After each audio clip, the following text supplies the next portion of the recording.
Hello. Donc aujourd'hui je vous retrouve pour une vidéo qu'on m'a demandé parce que ce week-end j'ai acheté les Prismacolor et on m'a donc demandé de comparer les Prismacolor et les colorés. J'ai attendu un petit peu parce qu'il fallait que je teste d'abord les Prismacolor.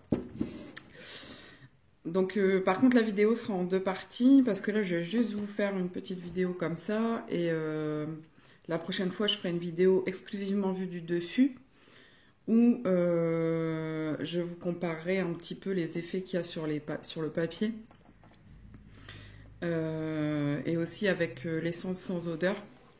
D'ailleurs j'ai pas encore testé avec l'essence sans odeur, j'ai testé uniquement à sec pour l'instant.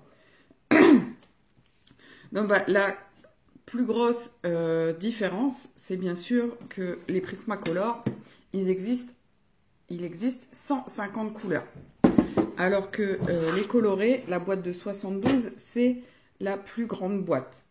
Donc déjà, il y a une différence de nuance.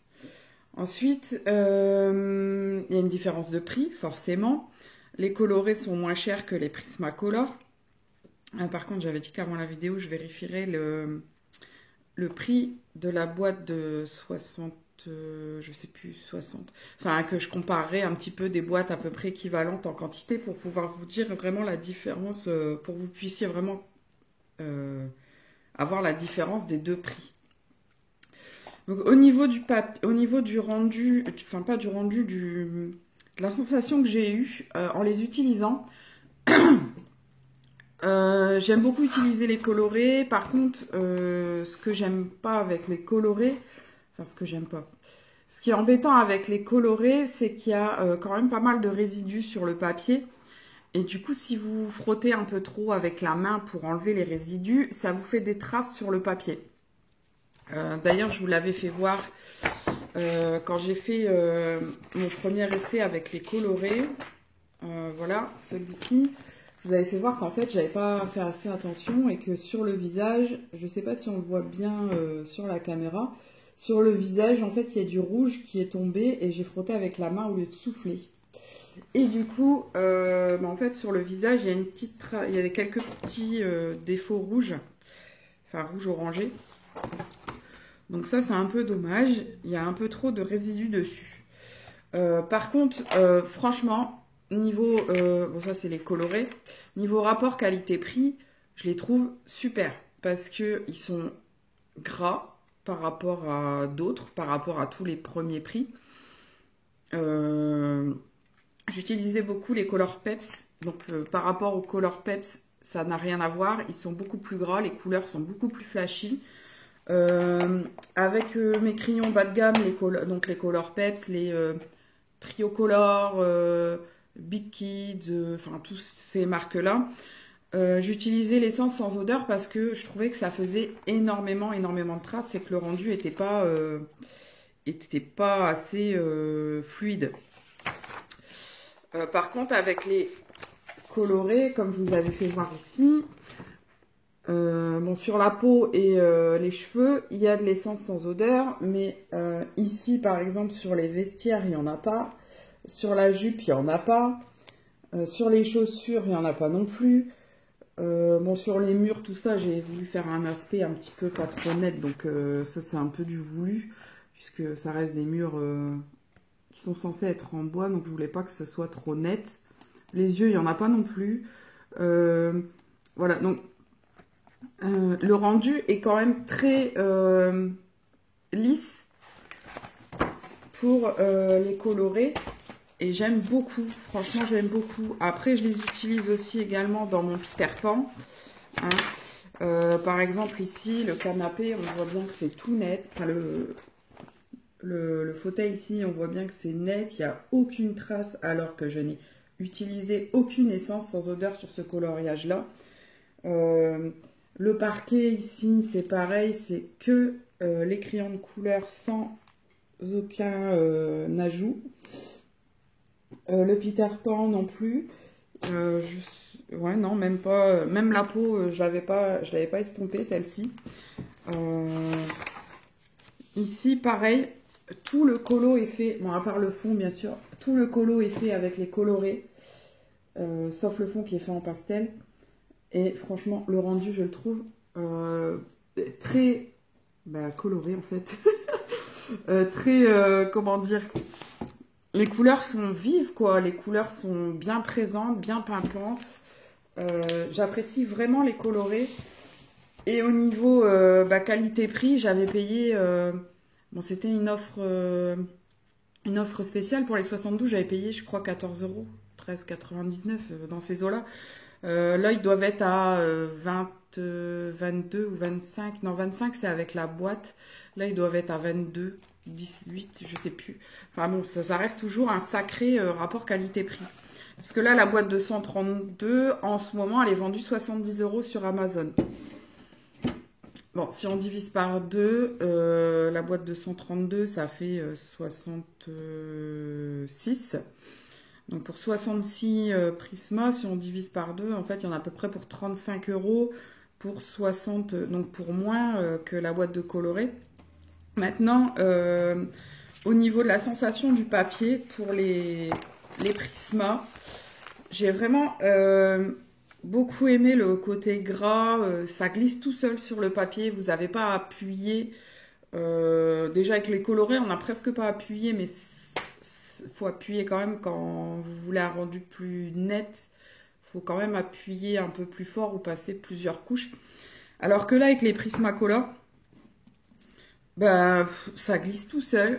Le pigment se met tout seul sur le papier. Vous avez rien à faire, ça se met tout seul.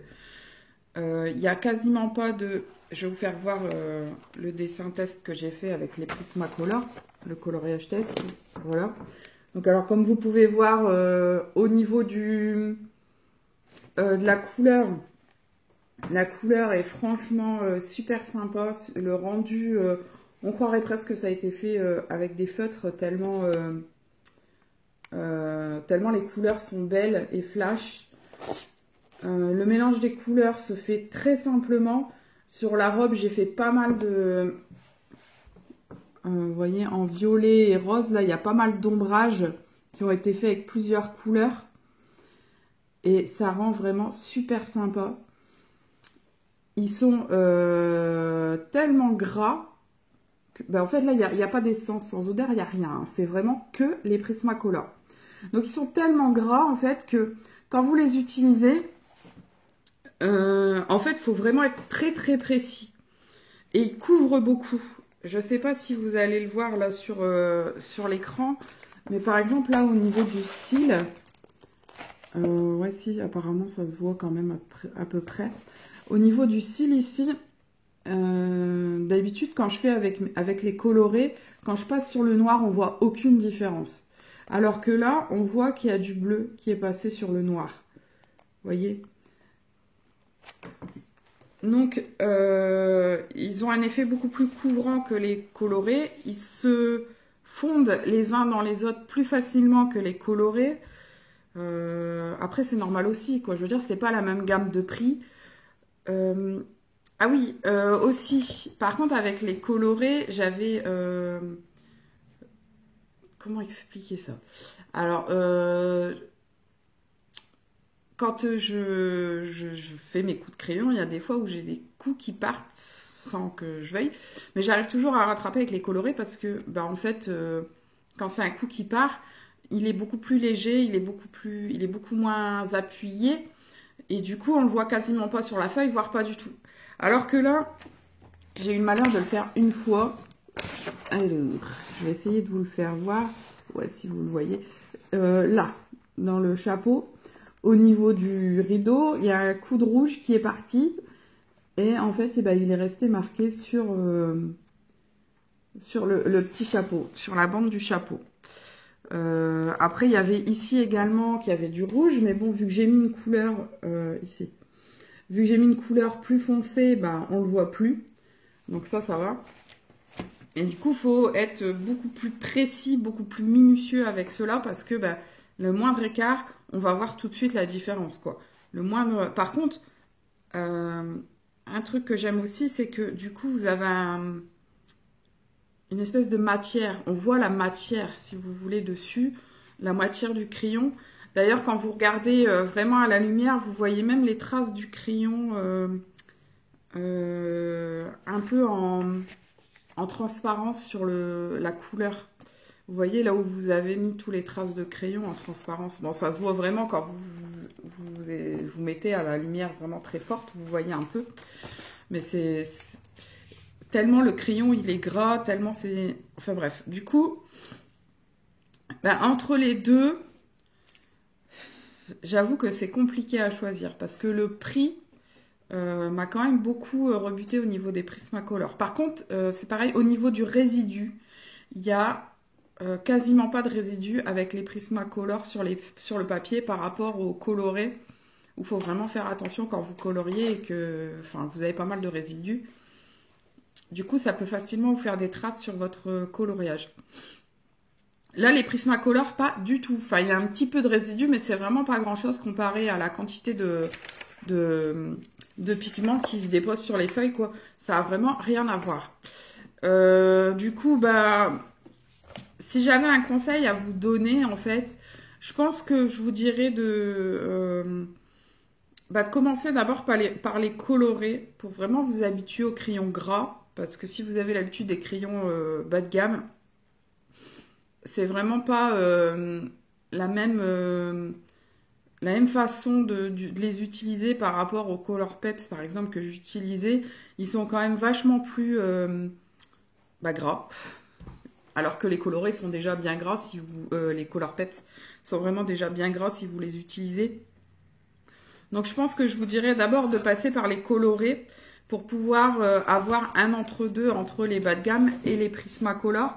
Parce que si vous passez directement des bas de gamme aux Prismacolor, je pense qu'il va y avoir un temps d'adaptation qui va être un peu compliqué.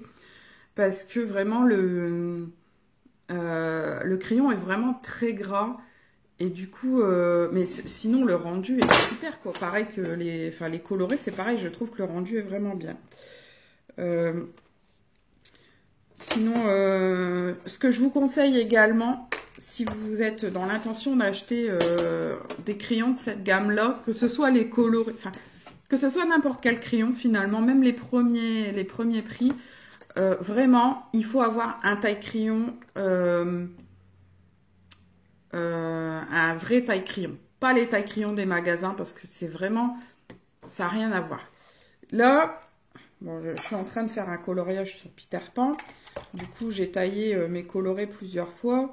Regardez la taille des résidus quand vous faites un coloriage, la taille des résidus, voilà, c'est rien du tout par rapport à quand vous voyez les gros machins que ça vous sort sur les crayons basiques. Ça use vos crayons. Franchement, ça fait 4 ans que je fais du coloriage et je l'ai acheté cette année et j'ai été bien bête. Franchement, j'ai été bien bête de ne pas l'acheter en tout premier lieu. Je l'ai payé 13 €. Je sais qu'il y a un site qui les vend à 8 € qui est passé sur les groupes Facebook il n'y a pas longtemps. Ils les vendent à 8 €. Franchement, c'est un investissement à faire. Bon, après, avec celui-ci... parce qu'il y en a plusieurs, mais avec le Dale 133, le seul défaut qu'il pourrait y avoir, c'est qu'il n'y a une seule taille. Enfin, une seule taille. Ça peut tailler quand même plusieurs tailles de crayons, mais les très très gros crayons, les maxi, je crois ils appellent ça, rentrent pas dedans. Donc il faut, moi j'en ai pas. Les très gros crayons, j'en ai pas. Je reste sur les tailles un peu classiques, colorées, Prisma. J'ai des Color Pep, enfin, c'est des tailles classiques. Du coup, ça me gêne pas. Par contre, si vous avez des maxi crayons, ils rentreront pas dedans. Donc, il y en a un autre. J'ai perdu son nom. Il est franchement bizarre, le nom. Un rose où vous avez... Enfin, il existe en plusieurs couleurs, mais on le voit souvent en rose. Vous avez une petite molette sur le côté qui vous permet d'adapter la taille du taille-crayon. Et apparemment, il fait des résidus comme celui-ci. Donc, des petits résidus. Moi, je ne l'ai pas acheté. J'ai préféré celui-ci. C'est pareil. Autre chose qui est bien sur ce crayon, c'est que vous avez une molette derrière, sur ce taille-crayon, qui vous permet soit de tailler en pointe très pointue, soit de tailler en pointe plate. Et vous réglez selon ce que vous voulez. Donc, vous pouvez aller du plus pointu au un peu moins pointu. Ce qui fait qu'avec les Prismacolor qui n'aiment pas trop, en fait, les pointes très, très pointues, parce que souvent, ça casse. Vu que c'est gras, ça ne tient pas en pointe. Donc, du coup, vous êtes pas... Enfin, vous pouvez régler la taille et vous n'allez pas jusqu'à la pointe, vraiment. Vous allez en dessous, comme ça, la pointe ne se casse pas et vous les abîmez encore moins, vous les utilisez encore moins. Donc en gros, voilà, moi, ce que je conseille, c'est d'abord le taille-crayon, surtout le taille-crayon vraiment pro, entre guillemets, parce que c'est un indispensable. Franchement, vous allez voir comment vous allez utiliser vos... Pardon. Vous allez voir à l'utilisation des crayons, à l'usure des crayons, ça n'a rien à voir. Vous utilisez beaucoup moins de crayons forcément en taillant avec ces gammes-là. Donc là, c'est le Dale 133, je ne sais pas si je l'ai déjà dit. Donc c'est le Dale 133 et franchement, au niveau de l'utilisation, enfin au niveau de l'usure, il faut acheter un taille-crayon professionnel. Il ne faut pas rester sur les taille-crayons de magasin. Moi, je suis restée là-dessus pendant 3 ans et j'ai été franchement bête, franchement conne, pour pas dire. Voilà. Parce que je me disais, mais ils sont fous de mettre 10 € dans un taille-crayon. C'est quoi cette histoire? 10 € dans un taille-crayon? Mais vous vous rendez compte? Ben non, c'était moi la plus folle des deux. Parce que franchement, ça vous fait gagner... ça vous fait gagner pas mal d'argent vu que vous usez beaucoup moins vos crayons. Donc, en gros, mon conseil, si vous êtes dans les débuts des coloriages avec les crayons de couleur, donc je vous conseille de passer sur la gamme colorée si vous avez que des bas de gamme. Si vous avez déjà les... Ah, comment ils s'appellent? Les Marco raffinés. Si vous avez les Marco raffinés, je pense que, à mon avis, c'est à peu près la même gamme que ceux-là. Je les ai jamais essayés, j'ai préféré d'abord passer au coloré. Mais... d'après ce que j'en entends partout sur les groupes, c'est à peu près la même gamme que les colorés. Vous en avez également 72 couleurs et ils valent à peu près une vingtaine d'euros les 72. Donc soit vous passez sur les colorés, soit vous passez sur les Marco raffinés. Et après seulement avoir bien pris en main les Marco ou les colorés, passer sur les Prismacolor. Si vous avez l'habitude des premiers prix, bien sûr. Si vous avez, si vous avez acheté tout de suite des hauts de gamme, bah, continuez, quoi. Mais j'aime beaucoup les Prismacolor. Par contre, je pense, peut-être pas cette année, on verra bien, moi que j'ai vraiment une occasion. Je pense que je vais quand même tester les Polychromos parce que on me dit que c'est vraiment la qualité tip-top des crayons de couleur.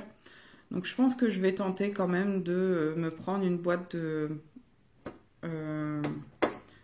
Polychromos. Donc après j'avais acheté des Pen 68 j'avais acheté pas mal de crayons à Cultura et en cadeau ils m'en avaient mis 2 de Polychromos, le bleu et le violet. Et du coup je les utilise pas très souvent puisque ils sont encore pas trop usés. Comparé, je sais pas, celui-là par exemple. Ouais, quand même. Mais en fait, quand je les ai utilisés, j'avais pas le taille-crayon magique. Et donc, du coup, ils se sont beaucoup usés tout de suite. Je les ai utilisés 1 ou 2 fois, donc je me disais que, vu comment ils s'usent vite, voilà quoi, je vais pas mettre 2 € dans un crayon alors qu'ils s'usent à une vitesse phénoménale. Donc là, il faudra que je les reteste. Malgré que ce que j'aime moi quand je teste un matériel, c'est de tester sur tout un coloriage pour voir les différences. Je vous ai pas fait voir la différence entre les deux. Donc là, vous avez le coloriage fait avec les Prismacolor. Et donc là, vous avez le coloriage fait avec les colorés. Par contre, celui fait avec les... c'est pas du tout les mêmes couleurs. Par que je les ai fait rousses toutes les deux, je sais pas pourquoi, mais enfin... mais les couleurs sont un peu différentes, donc c'est pas facile de juger. Voilà, donc voilà, donc je vous ai donné mes conseils.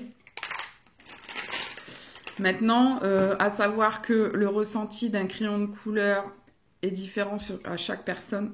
Chaque personne a son avis. Chaque personne a son ressenti. Chaque personne a son utilisation. Donc ça reste mon avis personnel. Ça reste un conseil que je peux vous donner si vraiment vous débutez. Maintenant, c'est pareil, les Prismacolor, vous n'êtes pas obligé d'acheter la boîte 232 ou la boîte 250. Ce que vous pouvez faire aussi... c'est de tester avec une boîte beaucoup plus petite. Il y a des boîtes de 24 ou de 36. Ça peut déjà très bien aller. Par contre, il y a des couleurs qui s'usent beaucoup plus vite que d'autres parce que bah, vous les utilisez plus. Et ça, c'est ce qu'il y a d'embêtant avec les Prismacolor ou avec les colorés. Mais bon, les colorés, vu le prix, c'est pas ce qu'il y a de plus gênant. C'est que vous avez des couleurs que vous allez utiliser plus que d'autres. Notamment là je suis dans Peter Pan, donc j'utilise beaucoup de vert, beaucoup de bleu.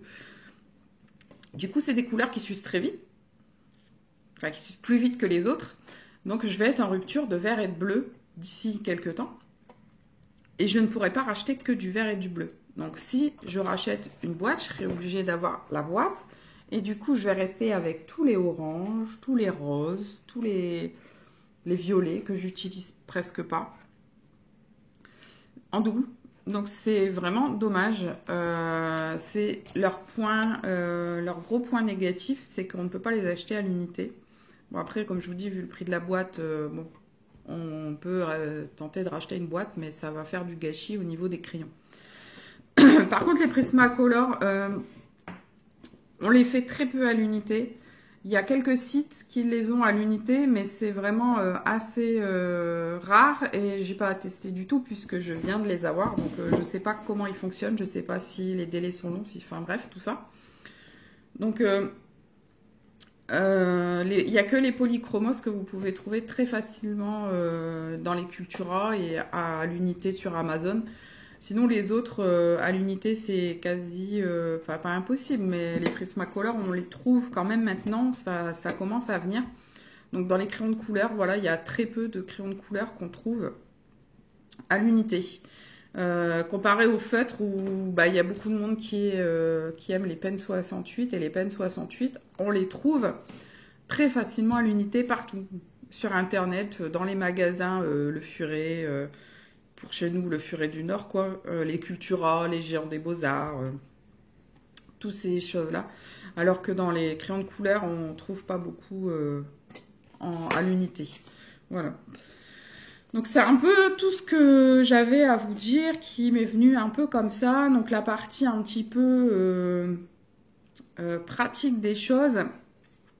Et la prochaine fois, parce que bon là déjà ça fait plus de 20 minutes de vidéo, donc la prochaine fois je vous ferai vraiment une vidéo un peu plus technique où vous pourrez voir quand je colorie les résidus décolorés, les couleurs, voir comment ils réagissent avec de l'estompe sans odeur, avec de l'estompe classique. J'ai aussi des petits crayons d'estompe premier prix. Et également le comparatif de, par exemple, de bleu ciel ou de jaune, ou, enfin bref, comparatif de couleurs un petit peu pour que vous puissiez vraiment vous donner, vraiment mettre une image sur ce que je vous dis là aujourd'hui. Voilà. Donc ce sera fait plus tard parce que bah, là c'est mercredi et du coup... je suis un petit peu occupée le mercredi et le vendredi, donc je pense que ce sera fait plutôt la semaine prochaine. Je pense pas que j'aurai le temps de cette semaine ou ce week-end de vous faire cette vidéo-là parce que je pense qu'il y a pas mal de choses à préparer avant. Donc voilà. Donc ce sera tout pour aujourd'hui. Je vous fais de gros bisous. Je vous dis à très bientôt. Si vous passez par là par hasard, bah, n'hésitez pas à aller voir le contenu de la chaîne et à vous y abonner si ça vous intéresse. Et puis bah, c'est tout. Je vous fais de gros bisous. À très bientôt. Bye bye.